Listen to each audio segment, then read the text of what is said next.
গল্প উপন্যাসের পাতায় প্রেম যতটা না বাস্তব তার চেয়ে বেশি স্বর্গীয়। নাটক সিনেমায় নায়কের সঙ্গে নায়িকার মধুর মিলন হয়, আর দর্শক ভাবতে শুরু করে প্রেম স্বর্গ থেকে এসে জীবনে অমর হয়ে গেছে। কিন্তু বাস্তবতা এত সহজ নয়। পৃথিবীতে প্রেম যেমন বাস্তব, প্রতারণাও ঠিক ততটাই বাস্তব।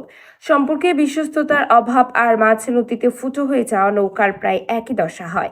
তাই নতুন সম্পর্ক শুরু করার আগে কিছু বিষয়ে নজর রাখা উচিত। সম্পর্কে একবার প্রতারিত হলে আবার কিভাবে শুরু করবেন, চলুন প্রতিবেদনের বিস্তারিত অংশে সেসবই জেনে নেওয়া যাক। ঢাকায় থাকি .com-এর আজকের ভিডিওতে আপনাকে স্বাগত জানাই। সম্পর্কের মূল ভিত্তি হলো বিশ্বস্ততা। সেটা একবার ভেঙে গেলে আবার জোড়া লাগানো কঠিন। এটি কোনো সুইচ নয় যে চাইলে রাতারাতি বদলে ফেলা যাবে। সুস্থ আলোচনা, একে অপরকে বোঝা আর যত্নের মাধ্যমে সঙ্গীর বিশ্বাস অর্জন করতে হয়।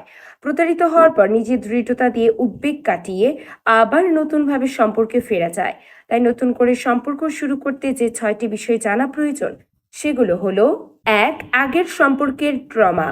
একটি খারাপ সম্পর্ক থেকে বেরিয়ে আরেকটি নতুন সম্পর্কের প্রাথমিক ধাপে কেউ কেউ নিজের ব্যক্তিগত কথা চিন্তা প্রকাশ করতে পারে না। কিছুটা সময়ের প্রয়োজন হয়। নতুন সঙ্গীর আশ্বস্ততা দরকার হয়। 2.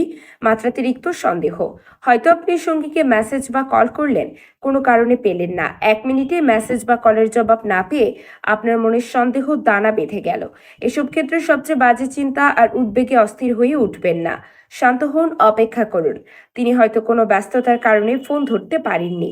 মাত্রাতিরিক্ত অনুসন্ধানী হয়ে নতুন গড়ে তোলার সম্পর্ক খারাপ করবেন না। 3. নিজের আবেগ নিয়ন্ত্রণ করতে শেখা। সম্পর্কে বিশ্বাস যেমন একদিনে তৈরি হয় না, তেমনি সেটা 1 মিনিটেই ভেঙে যায় না। প্রতিদিন ছোট বিষয়গুলো নজরে না আনলে সম্পর্কে বিশ্বাস করা নিয়ে ঝামেলা তৈরি হয়। ধরুন, আজকে হয়তো আপনার দিনটি খারাপ কেটেছে, মন মেজাজ খারাপ করে আছেন। আপনার সঙ্গী হয়তো কারণ না জেনে ভেবে নিল আপনাদের কোনো ঝগড়ার কারণে মন খারাপ করে মুড দেখাচ্ছেন। তাই নিজের আবেগ নিয়ন্ত্রণ করুন। হয়তো অফিসে আপনার স্ট্রেস লেভেল ছিল 9, কিন্তু বাড়িতে প্রবেশের পর সেটা কমিয়ে 5-এ নিয়ে আসুন। আর তার জন্য লম্বা করে শ্বাস নিন। সঙ্গীর হাসি মুখটা স্মরণ করুন। 4. বিশ্বস্ত সঙ্গী হিসেবে আপনি কেমন? বিশ্বস্ত সঙ্গীর সংজ্ঞা আপনার কাছে কেমন একবার ভাবুন। যিনি তার ওয়াদা ঠিকভাবে পালন করেন, মতামতে অমিল থাকলেও চিন্তা ভাবনায় সৎ থাকেন, সারাদিনের ঘটনা আপনার সঙ্গে খোলামেলা আলোচনা করেন, যেসব বিষয়ে আপনাকে কষ্ট দেয় তা থেকে বিরত থাকেন। এমন নানা কিছু হয়তো আপনার মনে আসবে। ঠিক সেই মানুষটি হতে চেষ্টা করুন। আপনার মনের মতো সঙ্গী পেতে নিজের পরিপূর্ণ অংশগ্রহণ জরুরি। 5. ভাঙা মানেই শেষ নয়। সম্পর্ক কিংবা অন্য যে কোনো কারণেই প্রতারণার শিকার হলে মানুষ বড় ধরনের ধাক্কা খায়। এ ধাক্কা ভেতরটা ভেঙে চুরে গুড়িয়ে দেয়।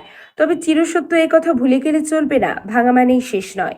আবার নতুন করে নিজেকে গড়ে তুলুন। একটি কথা মাথায় রাখুন, আপনি যার কারণেই নিজেকে শেষ করে দিতে চাইছেন কিংবা গভীর মনোযাতনায় ভুগছেন, সে কিন্তু দিব্যি সুখে আছে। এমন মানুষের জন্য কষ্ট পাওয়ার কোনো মানে হয় না। 6. পরিবর্তনের দিকে সুনজর দিন। দিন যায়, সম্পর্কের মোড় বদলায়, তাই অন্ধকারের তীর মেরে নিজের ক্ষতি করবেন না। সঙ্গী যদি সবসময় আপনার সঙ্গে বিরক্তিকর মনোভাব দেখায়, খোলাখুলি কথা না বলে ফোন চেক করে, সেসব সুস্থ সম্পর্কের লক্ষণ নয়। কিন্তু অহেতুক সন্দেহের বশবর্তী হয়ে অন্যের কথায় অনুপ্রাণিত হয়ে সম্পর্কের ক্ষতি করবেন না। এরকম ভিডিও পেতে আমাদের চ্যানেল সাবস্ক্রাইব করে আমাদের সাথেই থাকুন।